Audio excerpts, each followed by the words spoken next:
Hello জি, good morning সবাইকে। কেমন আছো তোমরা সবাই? আশা করি তোমরা খুব ভালো আছো, আমিও ভালো আছি।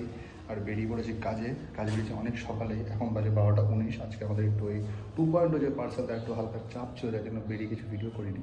আমি এখন আছি পুলিশ কোয়ার্টার, ঠিক আছে? একটা জিনিস তোমাকে দেখাই, মানে যারা এগুলো তৈরি করে, যেসব ইঞ্জিনিয়াররা, যাই হোক কন্ট্রাক্টর যারাই, কী দেখে তৈরি করে? এই হচ্ছে গেট। মানে একটা মানুষ কী করে এখান থেকে ঢুকে কী করে বেরোবে? দেখো, আমাকে বেরোতে গেলে এরকম পুজো, এই যে আমি দাঁড়াতে পারছি না, কিন্তু দাঁড়ানো যাচ্ছে না, এরকম পুজো হয়ে আবার বেরোতে হচ্ছে, ঠিক আছে? আর এই হচ্ছে তার গেট। মানে কোন ইঞ্জিনিয়াররা এসব তৈরি করে সেটা। তো ভাই, কাজ বাজ করে চলে এসেছি বাড়িতে, আর মুখের অবস্থা খুবই খারাপ, সারা মুখে ব্রণ পড়ে গেছে গরমে। আর এখন হচ্ছে বেরাচ্ছে একটুখানি ঘুরতে। তো চলো ঘুরতে যাই, আর কাজের ভিডিও আজকে এখানেই শেষ।